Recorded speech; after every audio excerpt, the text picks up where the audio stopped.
Good morning, church. I have two testimonies. So the first one, which I wrote down, was that at the vigil on Friday night, I remember when I came to the vigil, I'd had headache all through that day in the office, and I'd contemplated, should I come, should I not come? And I remember telling her dad that I can't drive, or that I'm really having headache. And I know that when I came to church, I took a short nap and then I came into the service. And there's this severe back pain and waist pain that I've been having. It was really bad. And during the vigil, I kept trying to bend, to stretch, to see if I'll get some relief, but nothing happened. So I remember that during the vigil, PGT asked us to pray in tongues and to hold people with both hands. And then I did, and I just felt like I was relieved. But I said, you know what, this bending and stretching, I said, let me just do it. And then I did it, and I'm like, the pain is gone. And I continue. I say, I hope this thing is not temporary. And I kept on doing it. Until now, no more pain. It's gone. My second testimony was that in April, after a Sunday service like this, the last Sunday in April, we're going home. I, Detola, and Toby.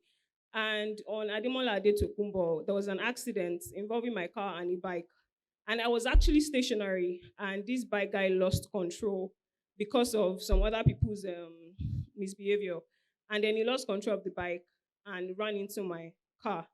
And I remember that I was speechless for like 5 minutes. I couldn't say anything because I literally saw the accident happening, but there was nothing I could do. And I was like, what kind of impact is this going to have? I was expecting it, and I had closed my eyes, and I was like, oh my God. And I remember that when the guy hit me, where we were, there is usually this iron bar. And um, my car had covered it a bit. And so when the guy hit me, the first thing that came to our mind was, is the guy alive? Because it was really bad. He hit the car and he dragged it, and he fell on the floor. And I remember I did Tola, and we're just, when we came out of the car, I couldn't say anything. Everybody was shouting, they were passing blames and everything. And so people were like, now this girl like pity, she was on her own, she was packed, she was stationary. And I couldn't say anything. And then we just looked back at the back of the car and saw the iron and saw where the bike was. And we saw people pulling up the bike guy, and they pulled him up and they moved the bike and everything. And I was just, all three of us were just like, thank God.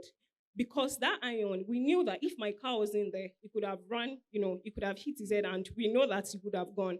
And that even with my car, it could have still been worse, because from where it was to where the impact was, it was such a distance that we would not have expected that. And I was saying, I said, if this guy had died, nobody's going to say that my car was stationary. Nobody's going to say all of those things. Nobody's going to say, because now that nothing happened, everybody's saying, we're sorry, it's not your fault and everything. And they say saying, hold someone responsible. I say, I'm not interested in holding anybody responsible, because, this has happened. Mine is that, is the guy okay?